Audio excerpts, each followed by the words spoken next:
So we think that the crazy pains here on the right side of my nose, up sinuses and above my eyebrow are probably mostly from my first surgery. About 3 years ago, I got surgery through my nose to get rid of a pituitary gland tumor. And that's normal. After every surgery, you get some scar tissue, you get nerve damage and deformation. Oh, and they even had to break my nose to really get access up there. Not that my nose was really crooked, but it is a little bit straighter now. And even the findings from the MRI from Istanbul show changes there by my nose.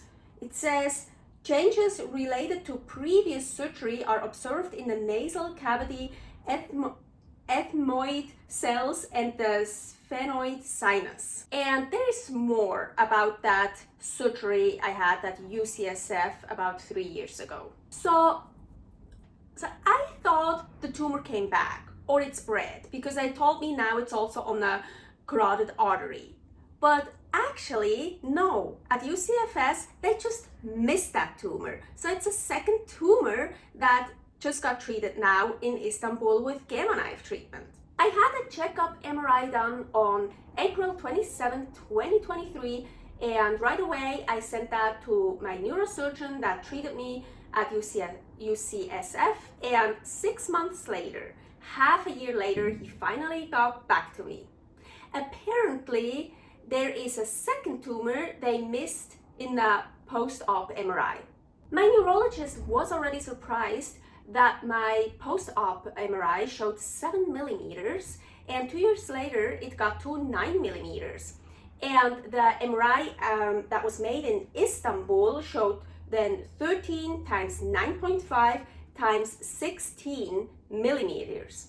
So that fucker got almost as big as my first tumor when we found it in 2020. Well, then the first one grew so much more in that half year that I had to wait to get surgery, and the symptoms then, they were so much worse. Then it was really bad. The doctor in Istanbul said the MRIs from the United States weren't clear enough, so they used much more contrast solution for the MRIs in Istanbul, and yeah, my body got so fucked up because of that.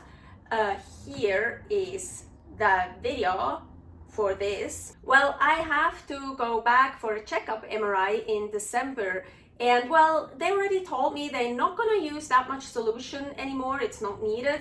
But yeah, I'm already a bit nervous about that. We will definitely plan to stay there for some days, that in case something happens again, I have enough time to recover and don't have to travel right away again. But still, I'm nervous.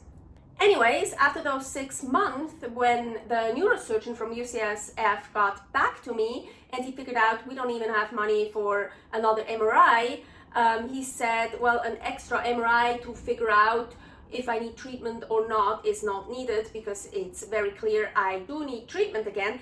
And he suggested Gamma Knife Radiosurgery. Why the fuck didn't he suggest that the first time? It would have been so much better. I mean, no holes drilled through your nose, no antibiotics getting fucked up from that so bad, no anesthesia, no drug withdrawal because of the oxy. Yes, I went through drug withdrawal, and my recovery time was so fucking bad. I got so weak, I could barely walk anymore. It took so long.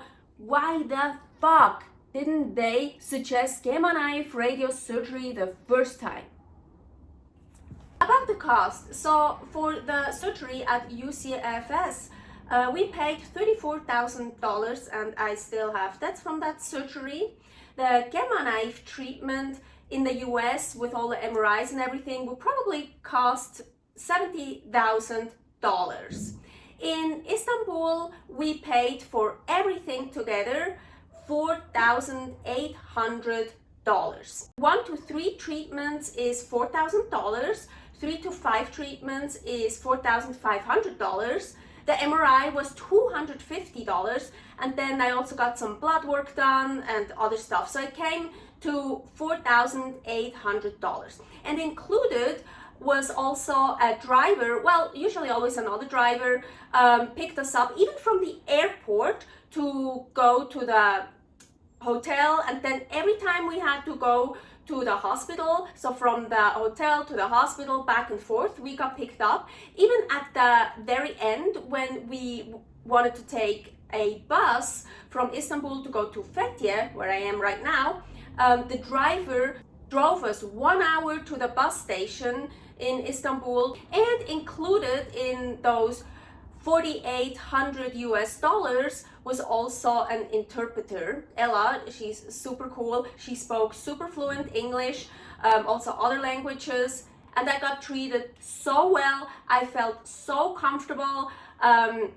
It was so professional, so much better than at UCSF. At UCSF, I was just a number. They missed a fucking tumor in my head. Yeah, I know mistakes happen in life and people make mistakes, but yeah, if the plumber makes a mistake, or some handyman, or even the cashier, or whoever, yeah, it sucks, it's annoying, but you don't want your doctor or surgeon or anyone like that to make a mistake, like missing a tumor. No, you don't want that. Oh yeah, and why I didn't do the treatment in my home country, Switzerland, and why I don't have health insurance anymore, here is the video for that.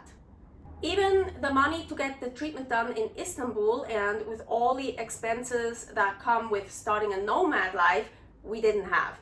So here I have to mention again, from the bottom of my heart, thank you so much to all the people that donated money to me, that's supporting me. It means the world to me. It is so beautiful. When you're chronically ill, when you have something like a tumor, when you're ill for a very long time, you're alone, you're lonely. It's really bad. Luckily, I have Paul. He has been taking care of me so well, and I keep feeling bad because he has to wipe up my puke and take care of me, bring me stuff, and be helpless and just look at me suffering and can't really help me. That must be really hard. So I feel really bad. So I'm really lucky I have Paul, but still, you are very alone when you're ill. During my recovery time from the surgery, I was very lonely. It was so bad. Now with the Gamma Knife treatment in Istanbul and my recovery now, I've got so much love. I have so many people reaching out to me, praying for me, healing me, supporting me. People I personally know, people I don't know from Instagram, people I knew a long time ago and wasn't in contact with for a very long time. I have so much love. So much love is coming towards me. And it is so beautiful, and it means the world. Healing like this is much easier, faster, better. When I can't go outside, I have pains, I have problems. I don't think I ever feel really lonely anymore, ever, because I feel all that love you're sending me. Of course it sucks, of course it's annoying, of course I'm bored, of course I'm like, but lonely? I don't think I have that feeling anymore. And this is beautiful. So again, thank you so much. I can't thank enough. You don't know what it means to me. Hopefully now I can really start to enjoy our nomad life. Back in Reno, we just barely made it. Like every month we just made it. But I couldn't pay back my debts from the first surgery, and we couldn't really save anything. So when something happened, like the tumor again, need treatment again, we don't have the money. We didn't have the money. So this is the main reason why we are doing this nomad life. We are living off of Social Security money from Paul, retirement money, and we are moving around, living in very cheap countries, so we can save up money, so we can pay back my debts from the first surgery, and so we can start saving money. So when something happens again, I need treatment again, or something happens to Paul, we actually have that money. And also so we can just save up, have a savings. Then maybe we decide we're gonna go back to Reno, live there again, or somewhere else. Then we actually have some savings and can just live a comfortable life. Subscribe here, click the bell button for notifications, follow me on Instagram. I'm gonna post more about my interesting nomad life, about Aline's adventures. Stay healthy, stay happy. Thank you for watching. Bye.